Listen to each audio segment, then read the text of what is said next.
Kasama natin si Boss. Boss empty. Empty. So pinalitan na natin ng stainless. Medyo pahit kasi yung stock nung nung K3 rack. Ito na CNC. Buhay bilog. So pinalitan natin ng CNC CNC bolt. Saka solid. Hindi talaga yung kagabi nahirapan ako eh. So ngayon, yan easy lang oh. Hindi na pupudpud yung nakakaskas yung yung thread. Panalo. Yan oh, easy lang. No worries na tayo sa malaglagan ng visor. Yan, CNC stainless.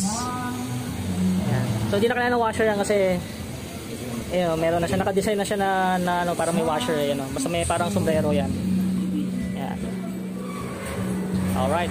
And syempre, thank you sa pa-sticker ni Big D. Yan, thank you Big D sa CNC bolts mo. Yan, kanya galing yan. Thank you. Yan, solid. Tapos kinabit na rin namin. Alright, thank you Big D. Dikit na natin to. So yan, madikitan natin si Big D.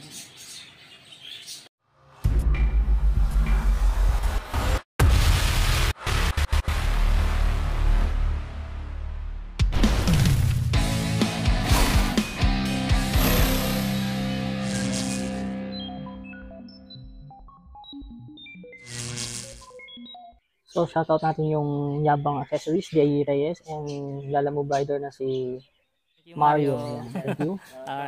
Nakarating na sa atin yung, ito yung natin, inner bolts. Naubusin siya ng stainless, so ito lang, copper yata to. Yan, may pagka-gold. Yan. Yan, tanso. Yan. So, hindi siya rin napalawang. So, syempre, mas okay kung stainless, diba? So, pero ito yung natin, yung visor bolts natin. So, stainless siya. So, yan. So syempre, ito nasa 400 4 pieces kasama tong nut niya. Ito hindi kasama yung nut, nasa 600 apat. Pero yan, nilibili na yung nut natin. Kasi sa K3 rack kasi kailangan ng kailangan ng nut yan. Kasi additional na to yung face enhancer na K3. Siya, hindi siya rekta dun sa hindi siya rekta sa stock. So, bukod pa to. So, dito natin ilalagay yung inner bolts natin. Yan. So, kaya yung visor bolts, meron talagang nut.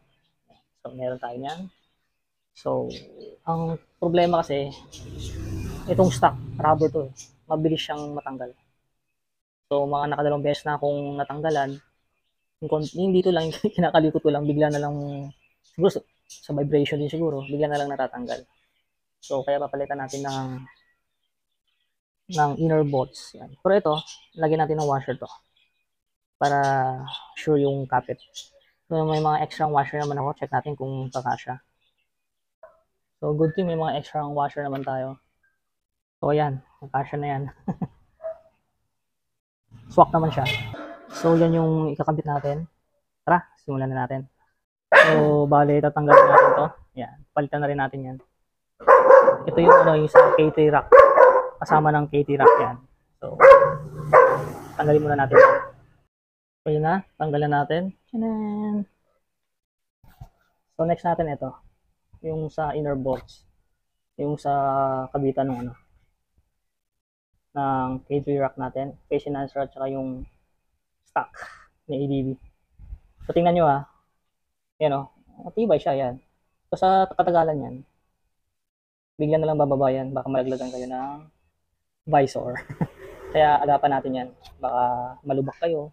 So, sobrang tagal na vibration. Tapos malubak kayo. Bigla na lang matatanggal to. Kaya kailangan palitan natin ng stainless or tanso. O basta hindi kinakalawang na bolts. So, tingnan nyo ayos naman. Yan higpitan ko na kasi to Ayan tignan mo.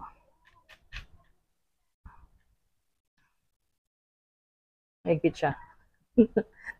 Nahigpitan ko kasi, nahigpitan ko at hindi yung paghigpit ko dito So, syempre sa katagalan, bababa talaga yan. Ayan tignan mo. Yan Kita nyo.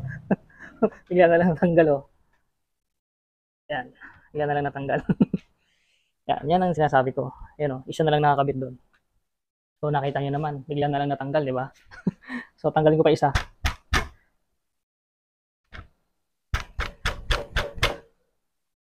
Pinersa eh, no? Oh, yan, no? Yan. Yan ang tawag nila doon dito, well nut. Ito eh, tinan mo, na-UUP kasi, rubber lang kasi siya. So, hindi siya maganda. So, yan, no? Yan. So, dito natin lalagay yung inner bolts. Ito. So, dapat matanggal natin to. Ito. Yan, dapat matanggal natin to. Paano tanggalin yan? Meron dito sa likod niyan. Yan, parang clip. Clip lang yan. Pero yung iba, inangat lang nila to dito. Gamitan lang nila ng ano, ng screwdriver. Iangat lang ng ganun. Yan, may clip dito sa ibaba. Yan o, makikita nyo naman. Ganito lang kung paano tanggalin yan ito. So, gamit lang kayo nito. Yan. Yung iba naman kasi ano, yung mga wrench lang. So, ito pwede na to. Screwdriver, lagyan nyo lang ng sapin. So, may clip dito sa baba. Tapos tukutin nyo lang pa ganyan. Pataas. Yan. Tiyanan. Kabila naman.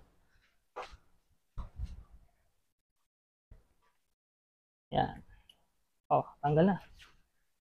Bakit natin tinanggal to? Kasi dito tayo mag-ano eh. Dito natin lalagay yung inner bolts. Tsaka yung nut sa likod. Yan. Para kabitan ng ating K3 rack enhancer, phase enhancer, Mark II. So, dito na nilalagay yan. Dito sa kabila, open na yan eh. So, eto, mukhang hindi natin kailangan. Check natin mamaya kung mababalik natin to. Alright. So, lagay muna natin to. Yung inner bolts.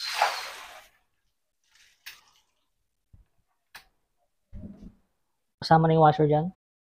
Yan, inner bolts with washer. Yan. So, make sure lang stainless or tanso. So, mas maganda stainless syempre. Ito naman, di rin naman kinakalawang to. Tapos, lagay natin yung nut. Yan. So, angat lang natin to. Crosscast nyo lang sa taas. Yan. Yan.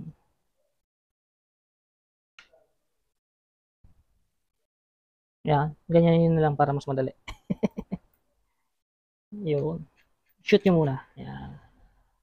Yan. Alright. Dito nyo sa taas yung lagay ha. Doon nyo i-flip.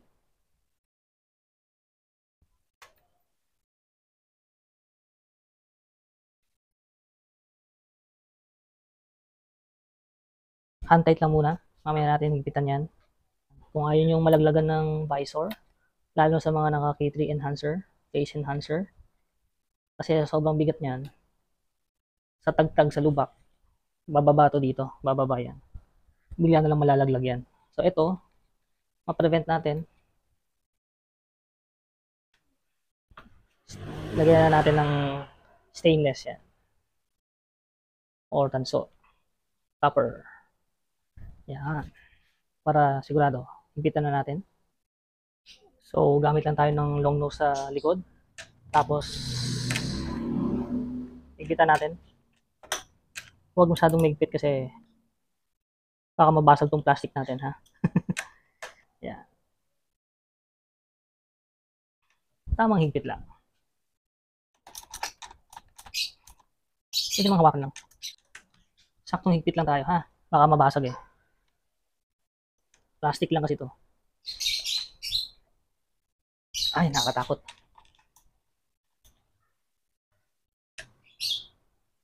At least hindi na kayo mangangamba na malaglagan ng windshield, ng visor. Alright. Yan na. Yan. So, kapitan natin ngayon yung K3 rack natin. Yan. Sigurado na yan. Tibay na yan.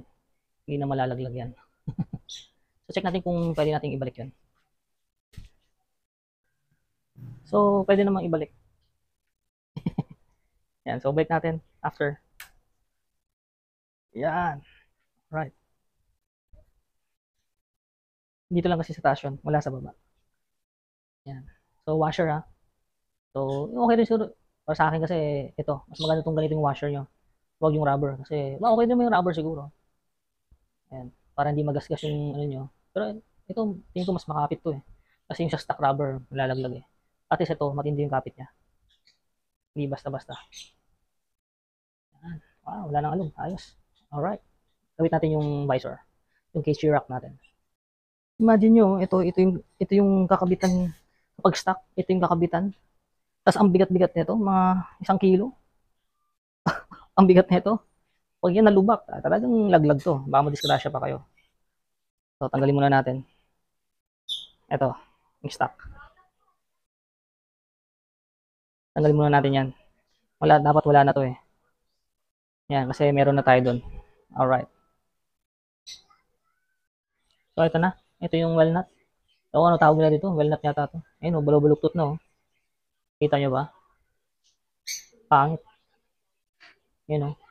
So, sobrang higpit po. Nababalo-baluktot na. Nade-deform siya. So, hindi mo na klase.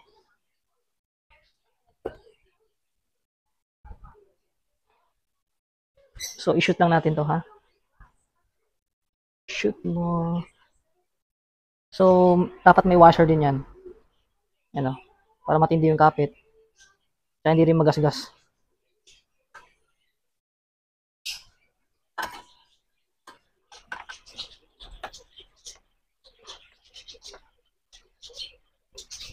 So, nakabit na natin. So, lagyan na natin yung visor. Yung visor bolts. So, lagay na natin to. So, yung stock bolt na yung walnut na nandito. Yung walnut na nandito yung ganito. Yan. So, yan na lang gagamitin natin dito. Para protected yung ano natin.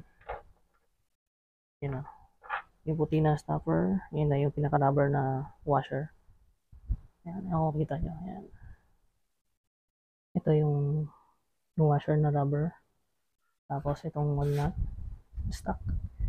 Kabit lang natin dito. Para additional protection sa windshield natin. Diba? Saka natin nilak sa likod. So, ganun din yan. Ganun din ginawa ko. Sayang din naman kasi kung hindi magamit. So, higpitan lang natin. So, mas ano siya, mas tumaas. Tumaas siya lalo. Gawa nga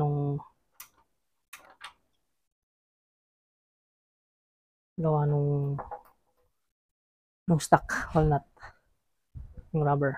Mas tumaas siya lalo. Yan. So, alright. Tapos na. Tibay na. Safe na yung visor natin. Hindi na malalaglag yan.